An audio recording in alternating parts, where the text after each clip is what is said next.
Hello. Okay, well, we all know that a lot of the Disney series, Disney Plus series, Marvel stuff, and everything else is being highly reviewed at the moment, and a lot of it is just bad. So I'm going to suggest a few alternatives for you. You can take it or leave it. I mean, it's your choice.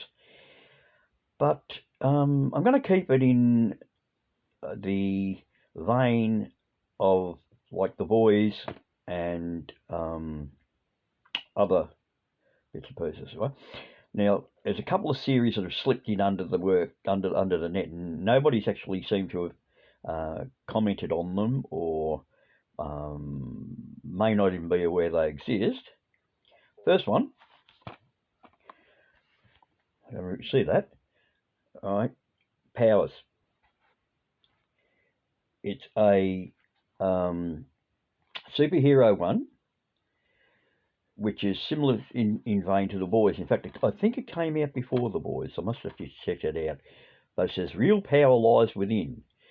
What if the world was full of superheroes who weren't actually heroic at all? What if all their powers are just one more excuse for mischief, mayhem, murder, and endorsement deals? Enter the men and women of the Powers Division, the brave people in charge of protecting humans like us and keeping the peace over commercialised, godlike men and women who glide through the sky, imposing their power over the mortals who both worship and fear them. Right, similar to The Boys, it would sound, but I do believe it was out first, and it may have some nice twists for you. Right? From memory, it wasn't as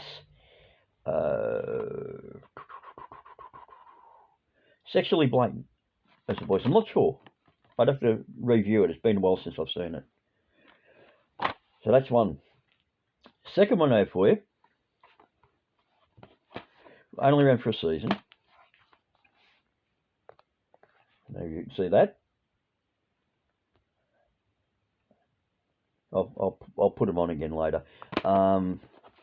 It's called No Ordinary Family. New powers, instructions not included. After 16 years of marriage, Jim, which is Michael Chiklis, out of the Shield and Fantastic Four, feels disconnected from his workaholic wife and two teenage children.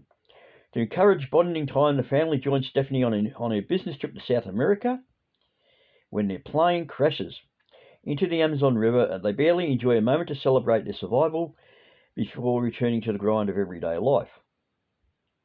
But they will soon realise that their lives have been forever changed. Each member of the family starts to show signs of new, unique and distinctive superpowers. Will their newfound abilities finally bring them together or push them further apart? Mainly better for them. It was an enjoyable watch. Can't say much more than that without giving anything away. You've already got the blurb on the back. So that's my second suggestion. Third suggestion, Disney's heading up towards doing Blade. So you might want to jump the gun. Blade, the TV series. Legendary Vampire Hunter, reborn in Blade. Series collected here for blah, blah, blah. The evil house of Sithon unveils a plan to infiltrate and overthrow the human race with a new vampire superbreed that only Blade and the newly transformed ally can save the world from entering an undead darkness. What has it got on here? Only 13 episodes, but, you know, reasonable watch. I don't think they went through with a second series, unfortunately. So, you know, choose to see the thing, but it's watchable. It's fun. A bit silly in parts, I think. So that's my third, and finally, I've got a plug for a series called Librarians. Now, it was originally 3 movies, which were quite enjoyable. I think it was a search for the Spear of Destiny, the Chalice of, or was it Chalice of Dracula one, and then there was a third, which I'm slipping my mind at the moment. But it branched onto a series, and there's been 4 seasons that I know of at the moment, and they're a hoot. I quite enjoy them. If you want, why I'm putting this one in is that they all have these talents. So some of them, it's more magical. They deal with the return of magic to the world, and the librarians have to keep an eye on monitoring the thing. But check out the first season, and the first season carries on from the 3 movies. So you might want to watch the Librarians trilogy first to get an idea of the main character, Flynn, who's the major librarian, and then they add a group. What is it? A group of 5, I think. Librarians finding. Now this is series 3, because I haven't got series 1 in. I've got series 1 in a box somewhere, unfortunately. The Librarians Paranormal is their normal. They find themselves fighting a war on 2 fronts. First, Apep, the Egyptian god of chaos, is released from a museum in Egypt and is revealed to be bent on bringing pure evil into the world. The librarians must stop him, while also avoiding the new Black Ops government agency, DOSA, which is the Department of Statistic Anomalies. Okay. DOSA's investigation of magic has the agency and their determined leader, General Cynthia Rockwell, believing the librarians are homegrown terrorists. So there we have something for everyone. Accordingly, the librarians must take on the dual roles of hunter and hunted, as Flynn, Baird, Stone, and Cassandra.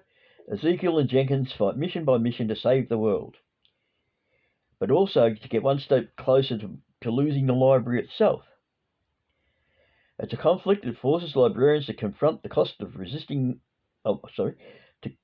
forces the librarians to confront the cost of using magic, as well as their true feelings. We can get to the mushy stuff, the true feelings for each other. But as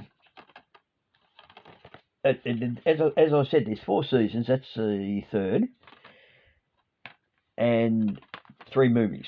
So it's quite a decent watch for you. Anyway, hopefully you might check them out and enjoy something a bit different, and give these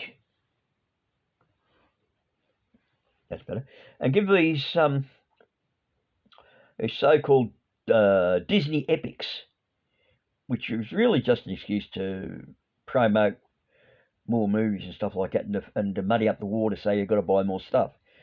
And so to try those, go to a DVD shop, JB, whoever, and or just pull them up and reference them on YouTube, so you can get a bit of a preview. Okay, that's it. So I'm going to take my portly magnificence and get up out of the chair and go have myself a cup of tea and get back to what I was doing. So thanks for putting up with me. Bye.